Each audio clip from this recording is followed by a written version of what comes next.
మెహరాజన్ గారి ప్రసంగం పుస్తక పఠనం. జై బాబా అండి. పనకిత్ర అందరికీ జై బాబా అండి. మనం గత కొన్ని రోజులుగా అమేయుని అమియా కుమార్ అనే గ్రంథంలోని విశేషాలు మనం తెలుసుకుంటున్నాం. ఇక చివరిలో ఉన్నాం. అంటే ఈ వీక్ నెక్స్ట్ వీక్ తో ఈ బుక్ రీడింగ్ అయిపోతుంది. లాస్ట్ వీక్ మనం ఎంతవరకు చదువుకున్నామో ఒక్కసారి గుర్తు తెచ్చుకుని ఈ రోజు విషయంలోకి వద్దాం. అమియా కుమారికి బాబా ఒకటి ఆజ్ఞ ఇస్తారు. కోపంతోనైనా ద్వేషంతోనైనా ఎవరిని కొట్టవద్దు అని. కోపంతో కానీ ద్వేషంతో కానీ ఎవరిని కొట్టకూడదు అంటే ఒకానొక పరిస్థితిలో అతను కొట్టేస్తాడు బాబా అతన్ని, ఎదుర్కొండా ఉన్న అతన్ని. ఆ తర్వాత అతను బాబా ఇచ్చిన ఆజ్ఞ జ్ఞాపకం వచ్చి చాలా పశ్చాత్తాపడి బాబా దగ్గరికి వచ్చి నేరుగా క్షమాపణ అడుగుదామని బాబా దగ్గరికి వస్తాడు. అప్పుడు బాబా చాలా కోపంతో అంటారు, ఎందుకు కొట్టావు? కోపంతో కానీ ద్వేషంతో కానీ ఎవరిని కొట్టవద్దని నిన్ను ఆదేశించాను కదా అంటారు బాబా అమియా కుమారి వైపు చూసి. అమియా కుమారి నోట మాట రాలేదు, రోధిస్తున్నాడు. ఇప్పుడు నా అనుమతి లేకుండా ఇలా వచ్చి మరో ఆదేశాన్ని భంగపరిచావు. అంతేకాక ఈ తప్పులను క్షమించమని, అవిధేయతను క్షమించమని కోరుతున్నావని బాబా ఇరిచ్చి ద్వారా చెప్పిస్తూ ఉంటారు. అతను చేసిన తప్పు ఏంటంటే కొట్టద్దు అంటే కొట్టాడు. పైగా బాబా పర్మిషన్ ఇవ్వకుండా బాబా సమక్షంలోకి వచ్చాడు. అవన్నీ కూడా అవిధేయతకు ప్రాధాన్యతనిస్తున్నావన్నట్టుగా బాబా హెచ్చరిస్తున్నారు. కాబట్టి ఎరిచి కంఠంలో ఈ తీవ్రత ఎలా ఉందంటే చాలా అంటే బాబాయే అంత తీవ్రతగా మాట్లాడుతున్నారన్నట్టుగా ఎరిచి చెప్తున్నాడు బాబా సౌజ్ఞని. అమియా కుమారు ఇంకొంచెం గట్టిగా రోధిస్తూ బాబా దయచేసి నన్ను క్షమించు అని పాదాల మీద పడతాడు. అంతవరకు చదువుకున్నామండి. ఈరోజు విషయంలోకి వద్దాం. సుకుమారమైన బాబా 2 చేతులు అతనిని లేవనెత్తాయి. బాబా కనుదోయి ప్రేమను కురిపిస్తోంది. ప్రసన్నమైన ఆయన చూపులు పలకరిస్తున్నాయి. బాబా అమియా కుమారు తల మీద తట్టారు. అతని 2 చెక్కిళ్ళు ముద్దు పెట్టుకున్నారు బాబా. దానితో అక్కడి వాతావరణం అంతా పూర్తిగా మారిపోయింది. అమియా కుమారు అవతార పురుషుడు, దయామయుడైన ప్రియతమ తండ్రి వైపు చూశాడు. బాబా అతని కళ్ళల్లోకి చూస్తూ, అమియా, నీవు నాకు ప్రియమైన వాడివి. నిన్ను క్షమిస్తున్నాను. కాని తిరుగు తప్పు చేయకూడదు. విధేయుడివై ఉండు. నా ఆదేశాలను ఇక మీదట భంగపరిచినట్లయితే నేనింక క్షమించను, గుర్తించుకో అన్నారు బాబా అమియా కుమార్తో. అమియా కుమార్ తిరిగి మామూలు స్థితికి రావడానికి కొన్ని నిమిషాలు పట్టింది. బాబా అక్కడి వారితో అన్నారు, అమియా నాకు చాలా ప్రియమైన వాడు, కానీ విధేయుడే ఉండడు. అతడెవరో తెలుసా? సమస్యాత్మకమైన బిడ్డ అన్నారు అమియా కుమార్ వైపు చూపించి. బాబా మాటలు విన్న అక్కడున్న వారంతా నవ్వుకున్నారు. అమియా కుమారులో కూడా సంతోషం కనిపించింది. బాబా తన తుంటరి బిడ్డను తన ప్రియమైన వారిలో ఒకనిగా చూసుకుంటున్నారు. ఈ ప్రపంచంలో అంతకంటే కావలసిందేమిటి అనుకున్నాడు అమియా. అంతలో బాబా విషయం మార్చారు. అమియా, ఈరోజు మీ అందరి కొరకు ఒక ప్రత్యేక కార్యక్రమం ఏర్పాటైంది. హీరాబాయి బరోట్కర్ సాయంకాలం మనకు వీణులు విందు చేయబోతున్నాడు. అతని గానం కొరకు నువ్వు సాయంత్రం రావచ్చు. ఇప్పుడు వెళ్ళు అన్నారు బాబా. అమియాని పిలిచి మరోసారి ఆలింగనం చేసుకున్నారు. హాల్ నుండి బయటికి వచ్చిన అమియా కుమారికి ఎంతో హాయిగా ఉంది. బయటికి వెళ్ళి ఏదైనా తిందామా అనుకున్నాడు. హోటల్కి వెళ్ళాడు. బాబా తనని విడిచిపెట్టలేదనే భావన అతనికి అమిత ఆనందాన్నిచ్చింది. అంతలో అకస్మాత్తుగా తన కుంటిదైన చెయ్యి గుర్తుకు వచ్చింది. దానివైపు చూసుకున్నాడు. ఏమీ లేదన్నట్లుగా అమియా కుమారి చెయ్యి మామూలుగా పనిచేస్తోంది. ఆశ్చర్యం కలిగింది. మానసిక వైకల్యమా, లేక బాబా తనకొక గుణపాఠం నేర్పే విధానమా? చేతులు బాబా పనికి మాత్రమే వాడాలని, ఇతరులపై చెయ్యి చేసుకునేందుకు కాదని బాబా చెప్పకనే చెప్పారా? అంటే ఎప్పుడూ కూడా ఇలా ఇందాక బాబా కూడా అన్నారు కదా, సంశయాత్మకమైన బిడ్డ అని. బయటకు వచ్చేసాక చాలా రిలీఫ్ గా ఉన్నాడు. కానీ గుణపాఠం అతనికి ఏం నేర్పుతోంది అంటే ఆశ్చర్యం కూడా కలిగింది. చెయ్యి కొంచెం ఇబ్బంది పెడుతుంది బాబా. ఏ చేత్తో అయితే అమియా కుమార్ కొట్టాడో ఆ చెయ్యి కూడా ఇబ్బంది పెడుతుంది. అదంతా సెటరేట్ అయిపోతుంది. అమియా కుమార్ తనలో అనుకుంటున్నాడు.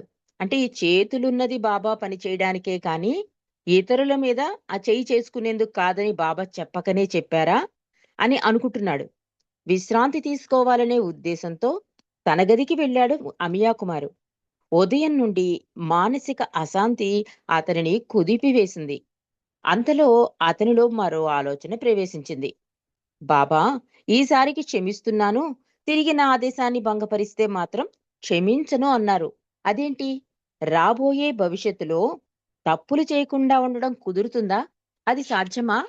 ఆలోచిస్తున్నాడు. బాబా ఇచ్చిన భరోసాకి అతను మళ్ళీ ఆలోచనలో పడిపోయాడు. ఈసారి క్షమిస్తున్నాను, ఇక క్షమించను అంటే అసలు తప్పులు చేయకుండా మానవుడు ఉండలేడు కదా! అలా నేను ఉండగలనా? సాధ్యమా? ఆలోచిస్తున్నాడు అమియా కుమారి. మరి ఎందుకిలా ఆలోచించకుండా ఆనందపడిపోయాను అనుకున్నాడు.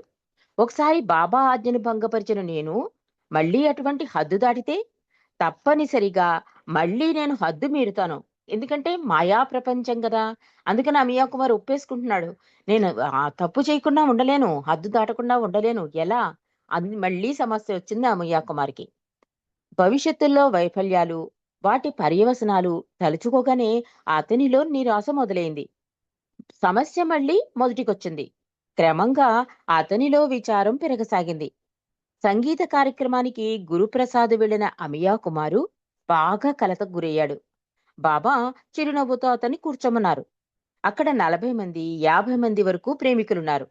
హఠాత్తుగా బాబా అక్కడి వారందరినీ ఉద్దేశించి, మీకు అమియా కుమార్ తెలుసు కదా, అతడు మంచి ప్రజ్ఞాశాలి, చాలా తెలివైనవాడు, నన్ను అమితంగా ప్రేమిస్తాడు. అమియా, ఇంకా నీవు చింతించనక్కర్లేదు అన్నారు బాబా.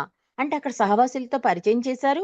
పైగా అమియా కుమార్ డల్ గా ఉన్నాడు కదా, మరి ఇంకెందుకు నువ్వు చింతించవద్దు అని చెప్తున్నారు. అమియా కుమార్ అంటాడు, బాబా ముందు కంటే నేనిప్పుడు మరింత వర్రీ అవుతున్నాను అన్నాడు. చూడండి ఎంత అద్భుతమైన వరమిచ్చాడు. అంత అవిధేయత చూపించినా కూడా బాబా క్షమించేశాను, ఇక తప్పు చేయకు, నాకు విధేయుడై ఉండు అన్నారు. ఆ విధేయుడై ఉండడం ఎలాగా? నిజంగా మాట ఇచ్చేస్తాం కానీ ఆచరణ చాలా కష్టం. అది అమియా కుమారికి అనుభవం ఉంది కనుక ఈ మాయా ప్రపంచంలో నేను చెయ్యకుండా ఎలా ఉండగలను? అప్పుడు పూర్తిగా ఇంక క్షమించను అన్నారు బాబా. అలాంటి శిక్షకు గురైపోతానేమోని బెంగ అతనికి. అందుకని బాబాతో చెప్తున్నాడు. నేనిప్పుడు మరింతగా వర్రీ అవుతున్నాను అన్నాడు బాబాకేసి తిరిగి. బాబా ఆశ్చర్యంగా, ఏమైంది? నిన్ను క్షమించాను కదా, ఇంకెందుకు విచారం అడిగారు బాబా అమియా కుమార్ని. అమియా కుమార్ అన్నాడు, బాబా, నీ ఆదేశాలను ఉల్లంఘిస్తే ఇంక క్షమించను అన్నావు కదా అన్నాడు. అంటే ఒకసారైతే క్షమించేశాను, ఇంకా చేస్తే కనుక క్షమించను అన్నావు కదా, మరి ఎలా? అది అతని మనశ్శాంతికి లోనవడానికి, అశాంతికి లోనవడానికి కారణం. ఆ మాటే నా మనశ్శాంతిని కొల్లగొట్టింది బాబా. నా మీద నాకు నమ్మకం లేదు. నేను మళ్ళీ తప్పులు చేయవచ్చు. అప్పుడు నువ్వు నన్ను క్షమించకపోతే దానికంటే ఇప్పుడే మరణించడం మంచిది అన్నాడు అభయ కుమారు. అంటే అతనిలో బాబా మీద ఉన్న ఈ ప్రేమ తీవ్రత అండి. అది రకరకాలుగా ఆలోచించేస్తోంది. చేయకుండా ఉండలేను.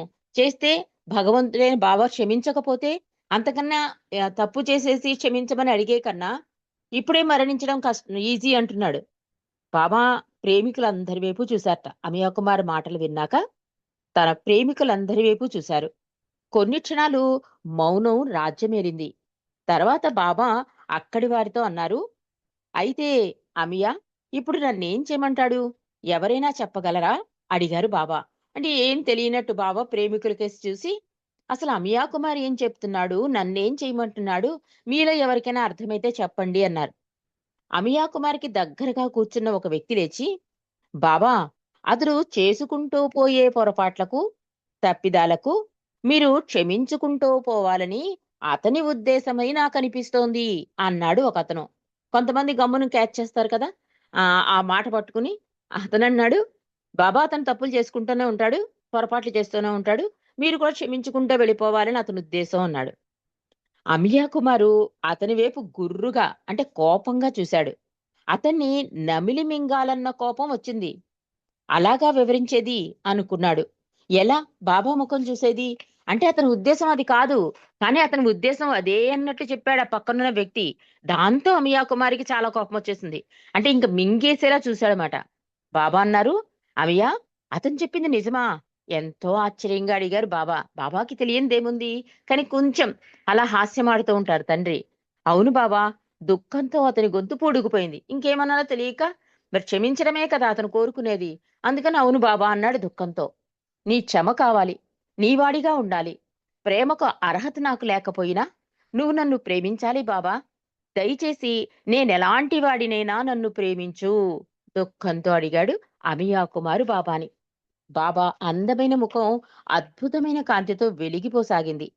ఆయన కన్నులలో కుతూహలం తొంగి చూసింది. "అమియా కోరిక ఆశ్చర్యంగా లేదు?" అన్నారు బాబా సావాసుల వైపు చూసి. "అవునన్నారు" ఎవరో. బాబా అమియా కుమారి వైపు తిరిగారు. ఆయన ముఖంలో దాచలేని ప్రేమ జ్వాల తొణికిసలాడుతోంది. ఎరిచి ద్వారా ఇలా అన్నారు బాబా, "అమియా, ఇప్పటి నుండి నీవు కలత చెందవలసిన అవసరం లేదు. బాబా నిన్ను శాశ్వతంగా క్షమించారు." అంటూ బాబా తన చేతిని పైకి లేపారు. హాల్లో ఆశ్చర్యంతో గుసగుసలు బయలుదేరాయి. బాబా దయాసాగరుడు. ఆయన కృపకు హద్దుల్లేవు. వెంటనే అమియా లేచి వెళ్లి బాబా పాదాలను స్పృశించాడు. బాబా తిరిగి ఇలా అన్నారు, "అమియా చాలా తెలివైనవాడు. గొప్ప ప్రేమికుడు. ఎక్కువగా ఆర్దుతా. ఇప్పుడు ఆనందంగా ఉందా అమియా? ఇంక విచారించనని నాకు మాట ఇస్తావా?" అన్నారు బాబా చాలా ప్రేమగా అమియా కుమార్ వైపు చూస్తూ. దైవీ మానవునికి ప్రపంచంలోని బాధలన్నిటినీ భరించగలడు. కానీ ఒక ప్రేమికుడు తల్లడిల్తే చూసి ఓర్చుకోలేడు. అంటే ఎంత కరుణామయుడు. అందుకే మెహర్ బాబా అంటే కరుణగల తండ్రి, దయగల తండ్రి అని అర్థాలు చెప్తూ ఉంటారండి. అంటే భగవంతుడంటేనే కరుణామయుడు. బాబా కూడా అంటారు, ఎంత కరుణామయుడు అంటే ఆయన ఒక్క మాట ద్వారా బాబా తెలియపరిచేశారు కూడా. ఈ ప్రపంచంలో నేను క్షమించలేనంత నేరం ఎవరు ఇంకా చేయలేదు అంటారు బాబా. అంటే మనం ఎన్ని తప్పులు చేసినా ఆయన ఎంత సరిదిద్దుకుంటాడు, సరిపుచ్చుకుంటాడు అన్నది ఈ అవతారంలో మనకి భగవంతుడి యొక్క తత్వం తెలిసిపోతూ ఉంటుందండి. ఎంత అద్భుత అవతారం మెహర్ అవతారం. అతను అంతలా అన్నా ఆ ఎదుటి వ్యక్తి కూడా "నువ్వు తప్పులు చేస్తూనే ఉంటాడు, క్షమించుకుంటూ పో బాబా" అని అన్నాడన్నా దేనికి కూడా బాబా చూడండి ఎంత అద్భుతంగా "అమియా కుమార్‌ని నేను నిన్ను క్షమిస్తున్నాను. లైఫ్ లాంగు" అన్నారు. "నిన్ను శాశ్వతంగా క్షమించాను" అంటున్నారు. అంటే ఇంకా అంతకన్నా దయాకరుణ ప్రేమికుడి మీద భగవంతుడు ఎంత అద్భుతంగా చూపిస్తాడా అని మనకి ఇప్పుడు అంటే ఇలాంటి సంఘటనల ద్వారా మనం ఎప్పుడు కథల్లో, పుస్తకాల్లో, పురాణాల్లో చదవడమేనండి. ఇలాంటి అద్భుత సంఘటనలు భగవంతుడి యొక్క తత్వాన్ని మనకి అవగతం చేస్తూ ఉంటాయి. అంటే ప్రేమికుడు తల్లడిల్లితే ప్రియతముడు నా ఏ మాత్రం కూడా ఒమ్ము చేయడన్న దానికి ఇది నిదర్శనం. అంటే అమియా కుమార్‌లో ఉన్న ఆహ్, సంశయాత్మకం ఉన్నా కూడా దాన్ని పక్కన పెట్టేసి ఆ ప్రేమనే పట్టుకున్నాడు చూడండి బాబా. అందుకే బాబా అంటారు, "ఇసుమంతా నీ ప్రేమ." పాడుకుంటాం కూడా పాట. చిన్న కాస్త ఉంటే చాలది. అది అందిపుచ్చుకుంటాను అంటారు బాబా. కాబట్టి అమియా కుమారుడి యొక్క ఆ ప్రేమ, ఆ తపనికతను బాబా కరిగిపోయి శాశ్వతంగా క్షమించాను అని అభయం ఇచ్చేశారు. అమియా అంటాడు, "అవును బాబా, ఇప్పుడు నాకే చింత లేదు. నీవు నావాడవు, నేను నీవాడను" అన్నాడు అమియా. బాబా అన్నారు, "అమియా నా బిడ్డ. కానీ అతడు పండితుడు, ప్రతిభావంతుడు. అందువలన అతని తలలో ఒక స్క్రూ ఉంటుంది" అన్నారు చిలిపిగా బాబా. అమియా అంతకంటే కొంటెగా, "బాబా, ఆ స్క్రూని గట్టిగా బిగించవచ్చు కదా" అన్నాడు అమియా బాబాతోటి. బాబా తన ముఖంలో హాస్యం తొంగి చూసింది. "ఆ పని నేనెలా చేస్తాను? నీ సహవాస దోషం.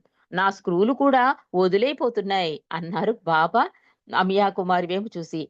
అందరూ గట్టిగా నవ్వారు. ఆ తర్వాత బాబా అందరినీ గురుప్రసాద్‌లోని ప్రధాన హాలులోకి తీసుకెళ్లారు. అక్కడ హీరాబాయి తన భక్తి సంగీతంతో సేద తీర్చడానికి సిద్ధంగా ఉన్నాడు. మౌనధారుడు తనదైన రీతిలో ఎడతెగని విశ్వ కార్యభారాన్ని ఉపశమింప చెయ్యాలనే సంకల్పం అది. అక్కడ అతడు అన్నారు, ఇక్కడ ఆమె అని రాస్తున్నారు మరి. ఇది పెద్దలకే తెలియాలి. ఆమె గాన మాధుర్యం, బాబా పట్ల ఆమెకి గల ప్రేమ చూసిన వారందరికీ ఆశ్చర్యం కలిగింది. బాబా ఆమెను దీవించారు. అందరూ నిష్క్రమించే ముందు ఒక్కొక్కరు బాబాని దర్శించుకుంటున్నారు. అమియా కుమారు వంతు వచ్చింది. "ప్రభూ, అతని శిరస్సుని స్పృశించి అభయాన్నిచ్చాడు. అతడు ప్రభు పాదాలను చుమ్మించాడు. బాబా అన్నారు, అమ్మయ్య, నేను నిన్ను శాశ్వతంగా క్షమిస్తున్నాను అనగా నా ఆదేశాలను ఇచ్చానుసారం భంగపరచమని కాదు సుమా అన్నారు బాబా.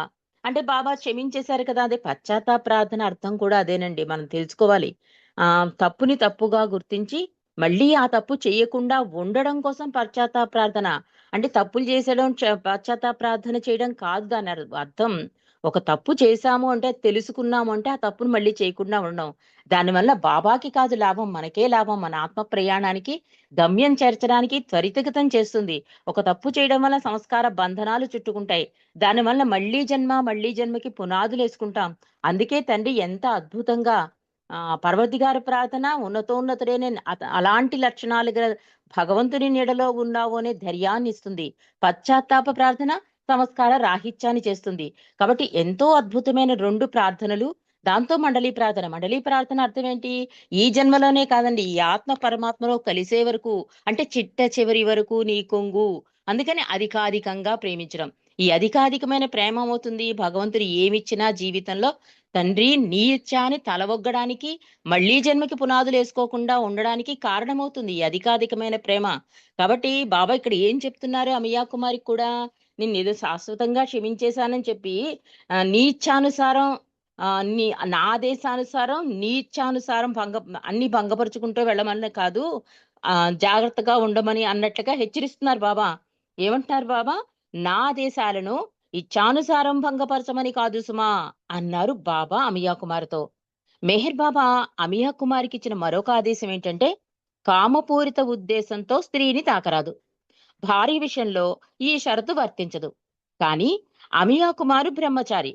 బాబా ఆదేశాన్ని పాటించడానికై అతడు చాలా జాగ్రత్తలు తీసుకునేవాడు. అంటే ఎలాంటి జాగ్రత్తలంటే, బస్సులు, రైళ్లు, కాలేజీ, ఇల్లు, ప్రతి చోట జాగ్రత్త పడేవాడు అమియా కుమారు. స్నేహితులు, బంధువులిళ్లలో కూడా ఆడవారికి దూరంగా ఉండేవాడు. ఒకసారి ఒక ఆసక్తికరమైన సంఘటన జరిగింది. అమియా కుమారు భోపాల్ నుండి జబల్పూర్కి రైల్లో ప్రయాణం చేస్తున్నాడు. ఖాళీగా ఉన్న రైల్లో పెట్టెలో కూర్చుని నవల చదువుకోసాగాడు అమియా కుమారు. ఓ స్టేషన్లో రైలు ఆగింది. అక్కడ ఒక పెళ్లి బృందం ఆ పెట్టెలోనికి ప్రవేశించారు. ఆ కంపార్ట్మెంటు చాలా వరకు వారితో నిండిపోయింది. ఆ బృందంలోని ఒక యువతి వచ్చి అమియా కుమారికి ఎదురుగా ఉన్న బెంచిపై కూర్చుంది. సుమారు 18 సంవత్సరాల వయసుంటుంది. భారతదేశ వివాహ సాంప్రదాయ దుస్తులను ధరించింది. ముక్కుబడక, ఇతర ఆభరణాలను కూడా ధరించింది ఆ యువతి. కూర్చున్న వెంటనే ఆమె తన పాదాలను అమియా కుమార్ కాళ్లపై పెట్టింది. అంతవరకు చదువుతున్న అమియా కుమార్ చేతిలోని పుస్తకం జారి పడిపోయింది. వెంటనే అమియా కుమారు తన కాళ్ళని వెనక్కి తీసుకుని మరోవైపు పెట్టి కూర్చున్నాడు. కాని ఆ యువతి దెయ్యం పట్టినట్లు ఆమె పాదాలను తిరిగి అమియా కుమారు పాదాలపై పెట్టింది. అమియా కుమారు కంగారు పడసాగాడు. ఆమె ఏం చేస్తోంది? ఎందుకలా చేస్తోంది? ఆమె తన బంధువుల చేత తనను బయటికి తోసివేయాలనే ఉద్దేశంలో ఉందా? ఎందుకలా చేస్తోంది అని చుట్టూ చూశాడు. ఆమె బంధువర్గం కూడా ఆమె చేష్టలను గమనిస్తున్నారు. వారి ఉద్దేశం కూడా అతనికి అర్థం కాలేదు. అమియా కుమారు మనసు వేగంగా పనిచేయసాగింది. ఏం చెయ్యాలా అని ఆలోచించిన మీదట బాబా సహాయం కోరాలనిపించింది అమియా కుమారికి. నెమ్మదిగా ఆమె పాదాల కింద ఉన్న అతని పాదాలను నెమ్మదిగా పక్కకి లాగి బాబా నామాన్ని స్మరించసాగాడు. ఈ భయంకర పరిస్థితి నుండి రక్షించమని ప్రార్థించసాగాడు. పాప అతని తప్పేం లేదు, చాలా జాగ్రత్త పడుతున్నాడు. కానీ అనుకోకుండా జరిగిన ఈ సంఘటన ఇంకేం చేయాలో తోచక చూస్తున్న బంధువులు ఏమంటలేదు, ఆ పిల్ల ఊరుకోట్లేదు. దాంతో ఏం చేయాలో తెలియక అమియా కుమార్ బాబాని ప్రార్థించాడు. నెమ్మదిగా బాబా నామంలోకి మునిగిపోయాడు. అమియా కుమార్ తన పాదాలను పక్కకు తీసుకున్న మరుక్షణంలో ఆమె పైకి లేచి స్వతంత్రంగా వచ్చి అమియా కుమార్ పక్కన కూర్చుంది. ఆమె తన బంధువులను భయభ్రాంతులు చేయడానికే అలా చేస్తున్నట్లు అనిపించింది. వారు అతని వైపు తీవ్రంగా చూడసాగారు. ఈ స్థితిని అతను ఏ విధంగా అర్థం చేసుకోగలడు? ఏం చెయ్యాలి? బాబా ఆదేశాన్ని అనుసరించి ఆమె గురించి పట్టించుకోకూడదు. అప్పుడు ఆమె సుకుమారమైన అందమైన పాదాలు, అవి అలంకరించుకున్న వెండి పట్టీలు అన్నీ కలిసి తాచుపాము పడగలా కనిపించాయి అమియా కుమారికి. కాని ఎలా? ఈ పరిస్థితి నుండి ఎలా తప్పించుకోవాలి అనుకున్నాడు అమియా కుమారు. ఆమె ఇప్పుడు అమియా కుమార్ పక్కన భుజాలు తగులుతూ కూర్చుంది. ఆమె బంధువుల కళ్ళలో క్రోధం తొంగి చూస్తోంది. అంతలో రైలు ఒక స్టేషన్లో ఆగడం, ఆ బృందంలోని పెద్ద మనిషి పదండి ఖాళీగా ఉన్న మరో బోగిలోకి వెళదామని చెప్పడంతో ఒకరి తర్వాత మరొకరు, చివరికి ఆ యువతితో సహా అందరూ గబగబా దిగిపోయారు. అమియా కుమారు బాబాకి కృతజ్ఞతలు చెప్పుకుని ఊపిరి పీల్చుకున్నాడు. బాబాయే తనను ఆ స్థితి నుండి రక్షించినట్లు భావించాడు.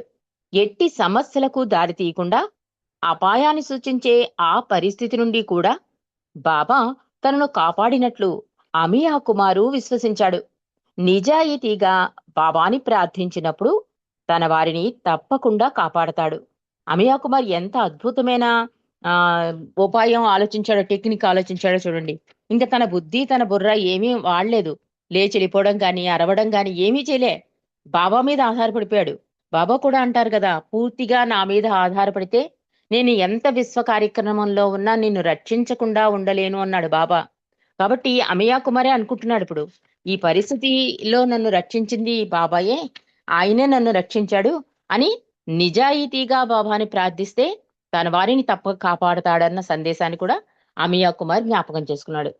తర్వాత కాలంలో క్రమంగా బాబా ఆదేశాలను తాను అమలుపరచగలననే ధీమా, నమ్మకం అమియా కుమార్లో పెరగసాగింది. అలా ఇంకా ఆ ఆదేశాన్ని గురించి ఆలోచించడం లేదు. బాబా నామం జపించడం కూడా కాస్త వెనకబడింది. ఆ సమయంలో అమియా కుమారు బాబాని మరిచిపోయాడు అనుకోవచ్చు. అంతేకాదు, తన ఇంటిని, బంధువులను, తన గౌరవాన్ని, చివరికి తన పేరును కూడా మర్చిపోయాడు. ఒక స్త్రీ పట్ల ప్రేమను పెంచుకున్నాడు. ఆమెకు అమియా కుమారు పట్ల జాలి కలిగి ఉండేది. కొంతకాలం గడిచేసరికి ఆమె లేకుండా జీవించలేననే స్థితికి వచ్చాడు. అంటే ఎలా మాయా, ఎలా సంస్కారాల్లో చిక్కుకుపోతామో అన్నది అమియా కుమార్ లైఫ్ మనకు తెలిపిస్తూ ఉంటుందండి. అంటే బాబా ఎంతలాగా రక్షించినా కూడా సంశయం, ఎంత క్షమిస్తానన్నా ఇంకా క్షమించమండం, ఇలా సంశయాలతోనే, అందుకే సంశయాత్మక బిడ్డ అని బాబా బిరుదిచ్చారు. అలాంటి పరిస్థితుల్లో బాబా నామం చేశాడు, బాబా రక్షించేశారు. కానీ కొన్నాళ్ళకి ఏమైందంటే ఒక స్త్రీ వలలో పడిపోయాడు అతను. ఎలాంటి పరిస్థితి అంటే అతని పేరును కూడా మర్చిపోయి బాబాని కూడా మర్చిపోయే స్థితిలో గడిపాడు. ఒక స్త్రీ పట్ల ప్రేమను పెంచుకున్నాడు అమియా కుమారు. ఆమెకు అమియా కుమారు పట్ల జాలి కలిగి ఉండేది. కొంతకాలం గడిచేసరికి ఆమె లేకుండా జీవించలేననే స్థితికి వచ్చాడు అమియా కుమారు. కానీ ఆమె మాత్రం అమియా కుమారుతో జీవితం పంచుకోలేనని నిష్కర్షగా, నిర్మోహమాటంగా చెప్పింది. అతడు ఊహించని ఎదురు దెబ్బకు వెలవెలలాడాడు.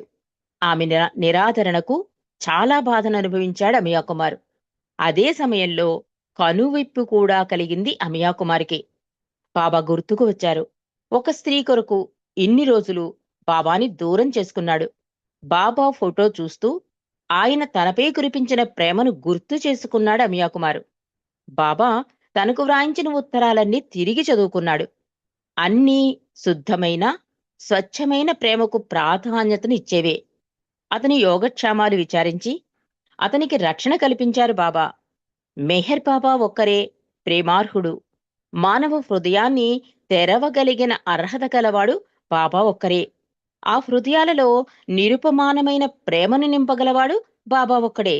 ఆ రోజు నుండి అమియా కుమార్కు ఒక స్త్రీ పురుషుల మధ్య ఉండే అహంపూరితమైన వాంఛ గురించి స్పష్టంగా అర్థమైంది.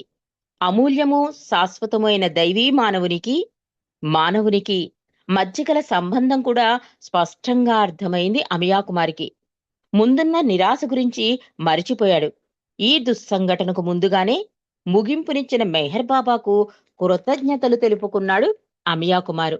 అంటే ఒక సంస్కారం వలన, అదే ఆ ఎగ్జాంపుల్ చెప్తారు చూడండి, భగవంతుని నమ్ముకున్న వాడికి యాక్సిడెంట్ అవుతుంది, భగవంతుని నమ్ముకోని వాడికి యాక్సిడెంట్ అవుతుంది. అదేంటి భగవంతుడు నమ్ముకున్న వాడికి కూడా ఎందుకు యాక్సిడెంట్, భగవంతుడు రక్షించవచ్చు కదా అంటే బాబా ఏమంటారు, నీ కర్మలో నేను ఇంటర్ఫీర్ అవను, కానీ దాన్ని తట్టుకునే శక్తిని ఇస్తాను అంటాడు. అందుకని భగవంతుని నమ్ముకున్న వాడికి యాక్సిడెంట్ ఎక్కడవుతుంది, హాస్పిటల్ ముందు జరుగుతుందండి. జరిగిన వెంటనే వాడికి ట్రీట్మెంట్ అయిపోతుంది, సాయంత్రానికల్లా ఇంటికి వెళ్ళిపోతాడు. అదే భగవంతుని నమ్ముకుని వాడు అనుకోండి, అడవిలో అవుతుంది, ఎప్పటికో హాస్పిటల్కి వెళ్తాడు, ఎన్ని రోజులకో ఎన్ని నెలలకో ఇంటికి వెళ్తాడు. అలా ఉంటుంది మాట ట్రీట్మెంట్. అమియా కుమార్లో ఆ చిన్న సంస్కారం తెయ్యాలి అంటే ఆమె ద్వారా బాబా ఆ చర్య చేయించారు. కానీ అతను గమ్మున తేలుకున్నాడు. తేరుకుని ఆ వ్యత్యాసం కనుక్కున్నాడు. భగవంతుడికి బయట మానవుడికి ఉన్న ఆ సంబంధాన్ని తెలుసుకున్నాడతను. కాబట్టి బాబా యొక్క ప్రేమ ఎంత పవిత్రంగా ఉంది, అసలు ఎంత బాబా ప్రేమ వర్షం కురిపించారు, ఇవన్నీ తెలుసుకుని, అసలు కనుక్కొని, ఇంకా అందులోంచి బయటకు వచ్చి బాబా ప్రేమలో బాబాకి కృతజ్ఞతలు చెప్పుకుంటూ అందులో మునిగిపోయాడు అమియా కుమార్ అని రాస్తున్నారిక్కడ. మెహర్ బాబా ప్రేమావతారుడు, ప్రేమకు పెన్నిది. ఆయన లోతెరగని ప్రేమ గురించి సాధారణ మానవుల నుండి భగవదన్వేషకులు, భగవత్ ప్రేమికులు, సాధు పుంగువులు, మస్తులు, యాచకులు వరకు అందరికీ తెలుసు. ప్రపంచమంతా అనేక మార్లు పర్యటించారు మెహర్ బాబా. ముఖ్యంగా భారతదేశంలో విస్తృత పర్యటన చేస్తూ అనేక మంది సాధువులు, మస్తువులను సాంగత్యం చేశారు. సరైన దారిలేని ప్రదేశాలకు కూడా కాలినడకన వెడుతూ కొండల్లోనూ గుహల్లోనూ నివసించే సాధువులను సందర్శించేవారు బాబా. మస్తులను వెదికించి వారితో సాంగత్యం చేశారు. బాబా ప్రపంచంలో ఏ ఒక్క జీవి చేసేది వృథా ప్రయాణం కాదని, చైతన్య పరిణామ ప్రక్రియలోనూ సంస్కారాలను శుద్ధం చేసుకోవడంలోనూ మునిగి ఉంటుందని, అవతారిణి రాకతో ఆ ప్రయాణం త్వరితమవుతుందని చెప్పారు మెహర్ బాబా. బాబా తరచుగా పాపులు తనకు అప్పులని, సాధువులు తనకు ఆస్తులని, ఆ అప్పులను ఆస్తులుగా మార్చే ప్రక్రియలో తాను నిరంతరం మునిగి ఉంటానని చెప్పారు మెహర్ బాబా. ఆయన పరిచయ భాగ్యం పొందిన వారెవ్వరూ అంత సులభంగా బాబాను వదలలేరు. ఆయన ప్రేమకు వశం కాకుండా ఉండలేరు. మెహర్ బాబా తన ప్రేమికులను ఇతర సాధువుల వెంట, యోగుల వెంట పడవద్దని హెచ్చరించేవారు. అలా వారి వెంటన పడిన వారు తన రక్షణ నుండి జారిపోగలరని, పరిపూర్ణులు కానివారు ఇతరులను గమ్యం చేర్చలేరని చెప్పేవారు మెహర్ బాబా.